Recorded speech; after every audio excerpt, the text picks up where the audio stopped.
Welcome to Richplanet TV. I'm Richard D. Hall. Today's guest investigated one of the UK's most intriguing UFO cases, which took place near Sheffield in 1997, and in doing so he came up against a lot more than he bargained for.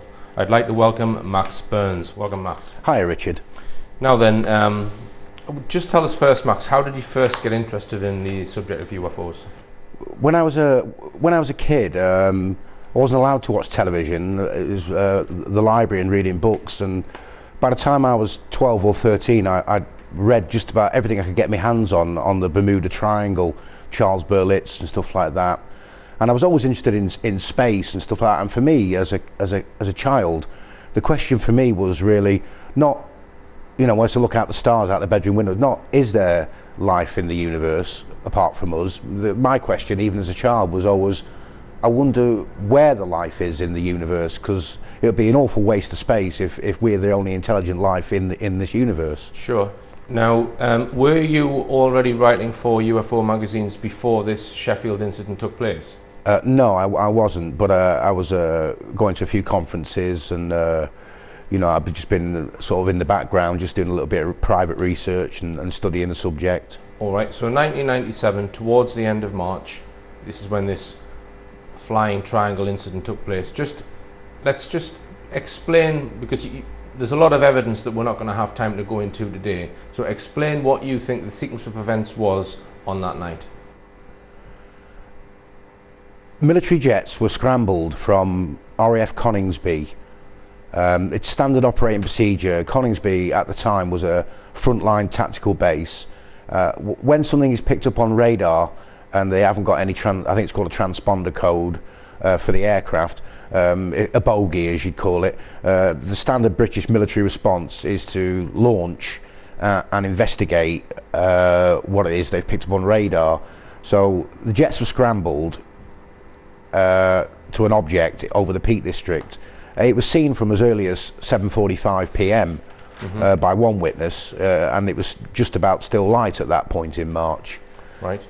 And then I later found out the following day that it had been tracked on radar from RAF Linton on Ouse, because at the club I was working at, one of the bar staff, his best friend since they were 4 was a radar operator at RAF Linton on Ouse, and in fact this lad's parents were still both in the RAF serving at the time. Okay, and a number of different types of military hardware you think was scrambled in connection with this incident? Well, on further investigation there was tornadoes, GR1s, which apparently were launched from Norfolk, RAF Marnham. There was AWACS in the sky, all sorts of helicopters, light aircraft.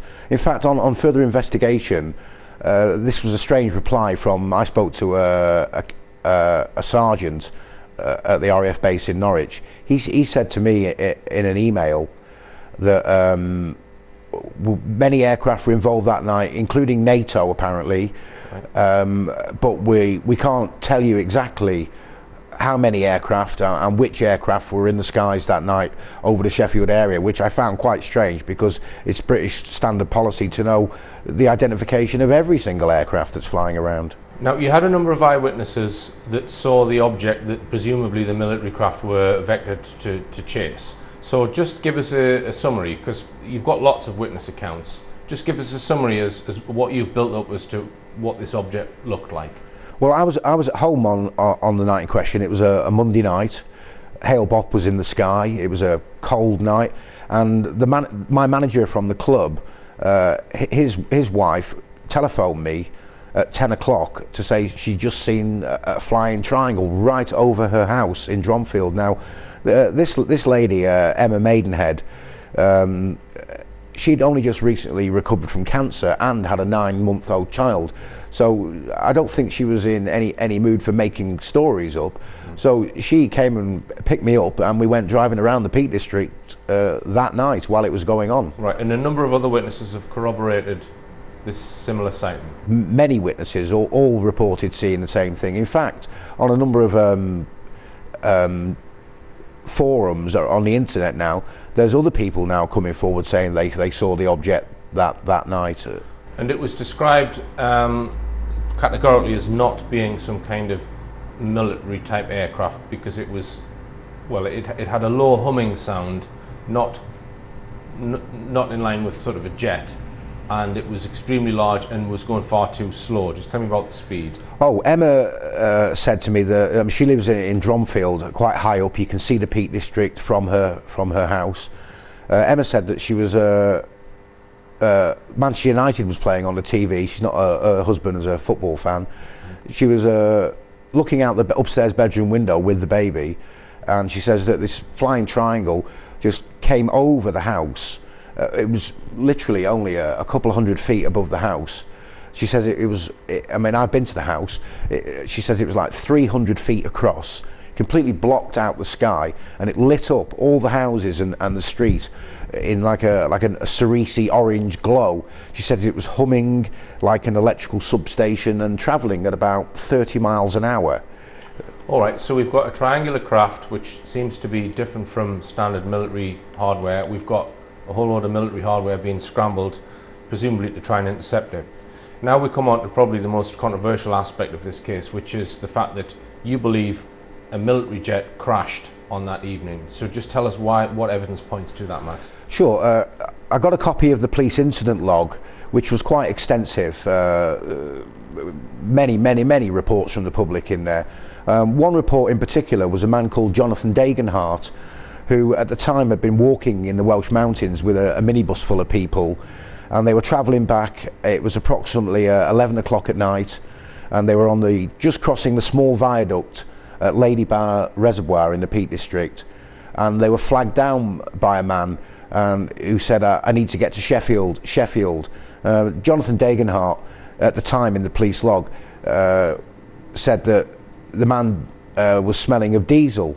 So a year went by, and then I wrote to Jonathan Degenhart, and he telephoned me, and he said on audio, and I have the audio of that interview, he said that that since then he joined the Royal Air Force as a jet engine specialist working on jet engines, and he now knows that the man that night was not stinking of diesel, and in fact the man was smelling of aviation fuel that night, and he categorically restated that 6 times during the audio interview.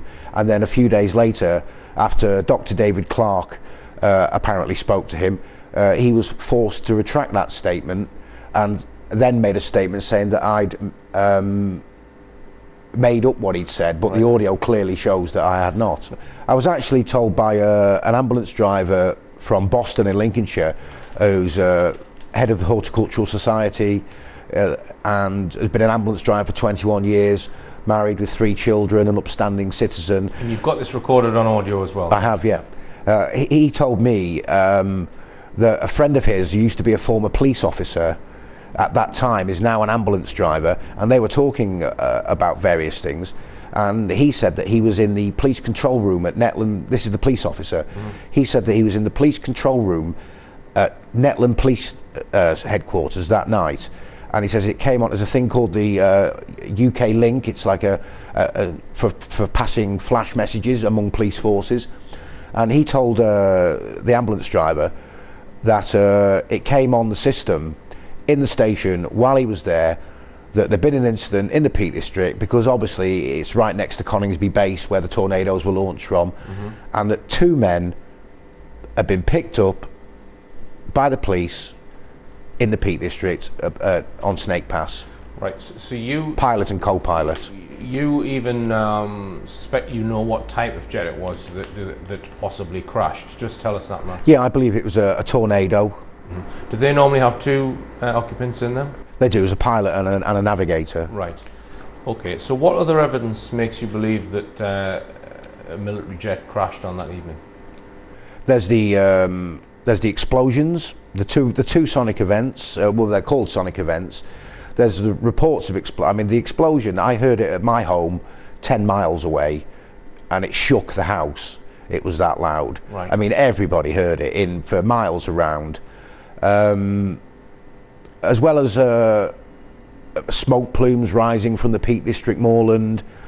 Many witnesses intimated that, And then recently, about 2 years ago, a couple of metal detectorists have discovered jet engine parts in a wood in the area where the incident happened. And I've checked with all the archaeological aviation websites, and there's only 2 jets ever crashed in the Peak District, and there's maybe 150 planes crashed there since 1913. These people know the location of every single plane that's ever crashed in the Peak District, and this wreckage of a jet engine, it's titanium.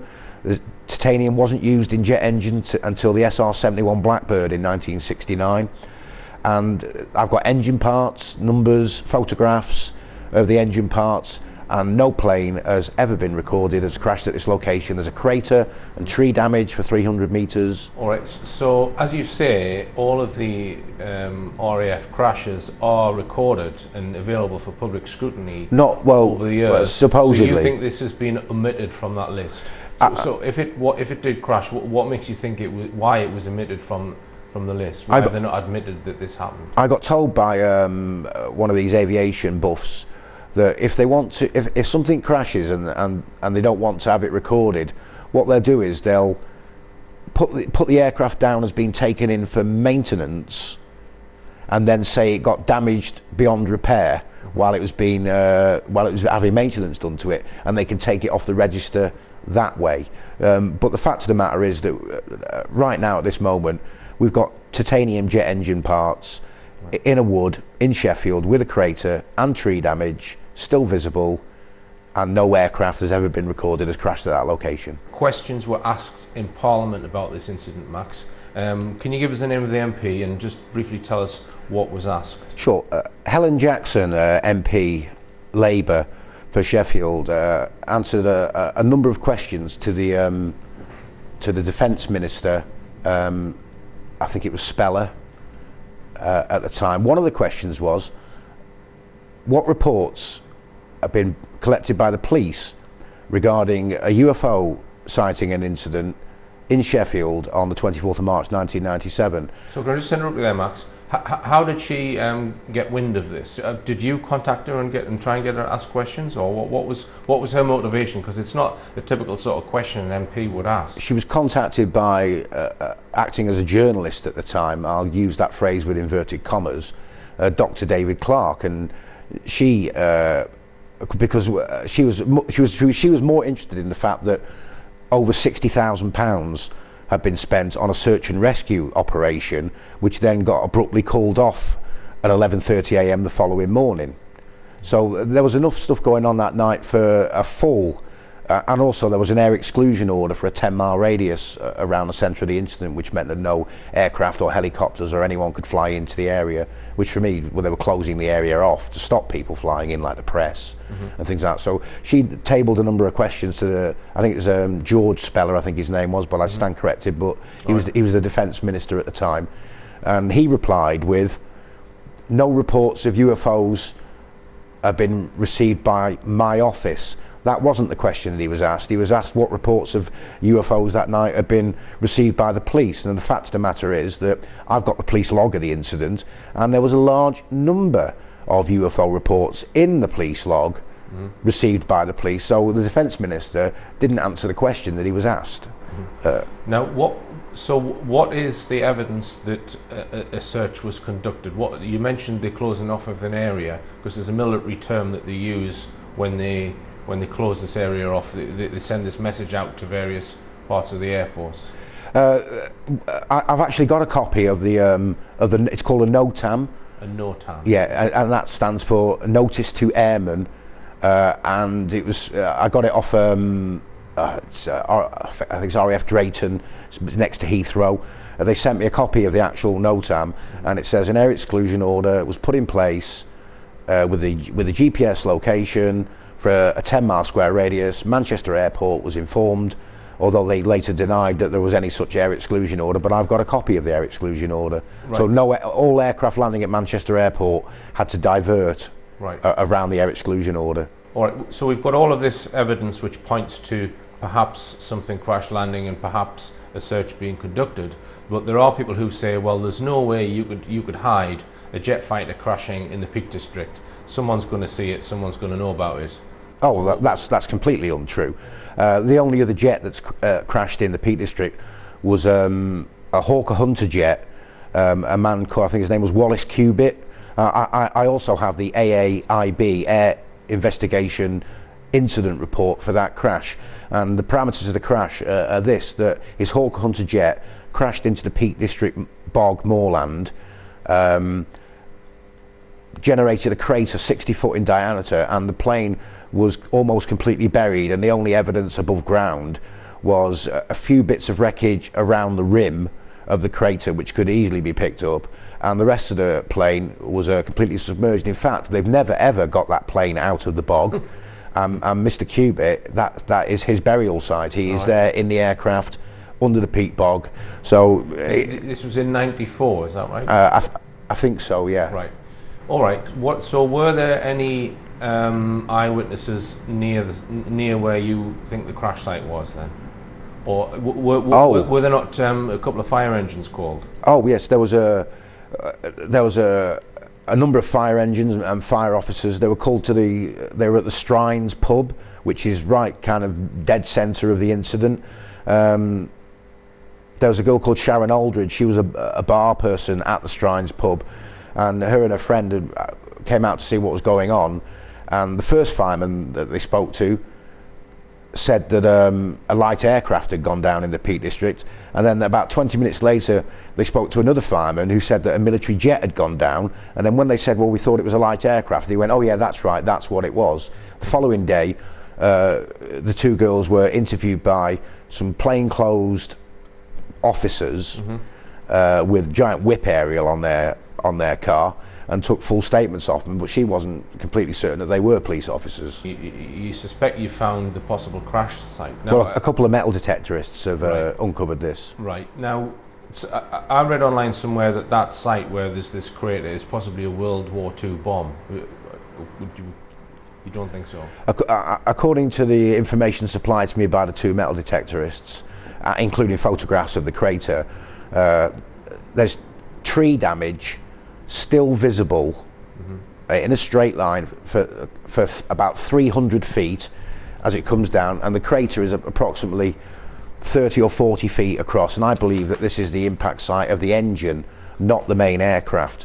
Now they've uncovered about 50 pieces of titanium jet engine parts that wasn't used in aircraft until 1969 with the SR-71 Blackbird. And there's only two jets ever crashed in the Peak District, and both of them locations are nowhere near this site. This is not a World War II bomb, this is jet engine titanium blades which is in possession, and obviously I'll supply you with the photographs of these. All right, now let's come on to certain UFO organizations, well, namely Bufora, because as you were investigating this case, you were in touch with various people, because you needed a platform to put out your findings, which would be in the media and in UFO magazines and organizations. So just tell us how that transpired. It started off because Dr. David Clarke, as he is now, he was the press officer for Bufora, and he wrote a 20-page report on the incident before I'd completed my investigation, summarising that nothing had occurred. Usual explanations of a bolide meteor and this kind of thing, and all the usual, scapegoat excuses. And I was blocked from actually presenting my findings for Bufora. Steve Gamble actually resigned as the chairman of Bufora because he came under such pressure. David Clarke rang him up at home and told him not to allow me to speak on a Bufora platform. And Bufora are still holding a report on the incident that night from a witness 25 miles away, who said that on the night in question at around 10 p.m. towards the Peak District Sheffield area, they saw what looked like someone striking a match in the night sky. Now, to see what looks like a match being struck from 25 miles away, I think they've seen the aircraft exploding. Right. But I've not been able to get this report. But believe me, that's what the report says. So Dr. David Clarke, he was also a journalist at the Sheffield Star at the time. He was, and yeah. They put out articles about this incident. So how do you think that they covered this event? Oh, Clarke called it, I got accused of being an X-Files fantasist, but the only person that ever mentioned I like the X-Files, by the way, it was good entertainment. But Clarke was the person that coined the phrase X-Files mystery in the peaks, and I've got the newspaper cuttings from the Sheffield Star, and Clarke contradicted himself. You know, he's saying things like a thorough search of this is to Mike France, the head of the search and rescue. He said that, you know, a thorough search of the Peak District was carried out according to Mike France, and if there'd have been any wreckage, they'd have found it. Well, the same day, Mike France also did an interview with another journalist where he said a thorough inspection of the Peak District has not been carried out, and it would take weeks to cover the entire area. Right. So either Clarke's lying or Mike France has made two different statements. Right, now we just come on to Clarke and Roberts, because they have written extensively, both of them, about UFO cases over the last, well, I don't know how many years. 30 years. 30 years. Now, let's be nice, and I'm going to describe what I believe their modus operandi is without trying to use too many derogatory comments. When you have UFO incidents such as the Bowen Mountain case, Bentwaters case, Sheffield case, the Milton Torres case, where you've got UFO phenomenon and you've also got military involvement, all of those cases, the government have to take a stance on those cases because their military hardware has been involved, so they must have a stance on it.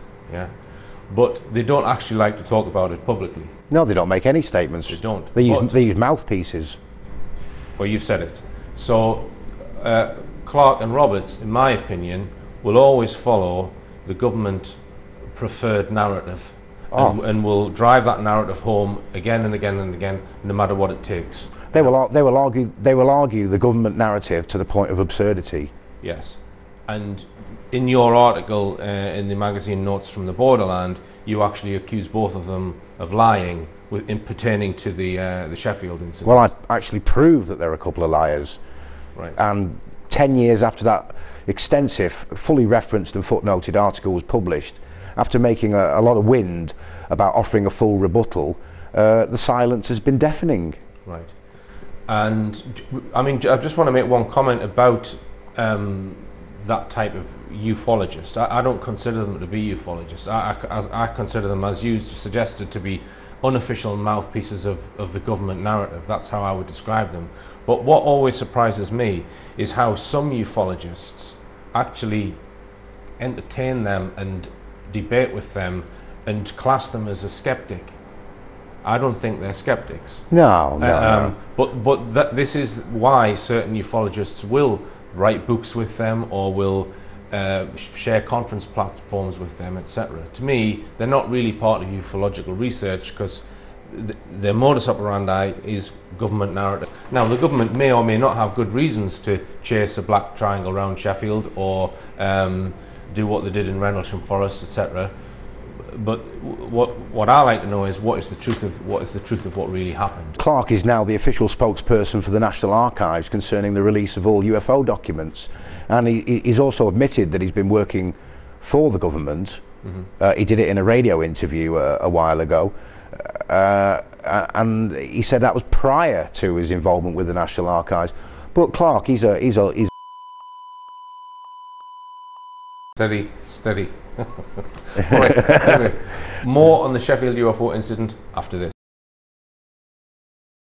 Welcome back. I'm talking to Max Burns about the Sheffield UFO incident. Now, if we just put aside all of the skullduggery for one moment and just consider what may have happened here in this incident, we've got a huge black triangle which was not making noises that a jet engine would make.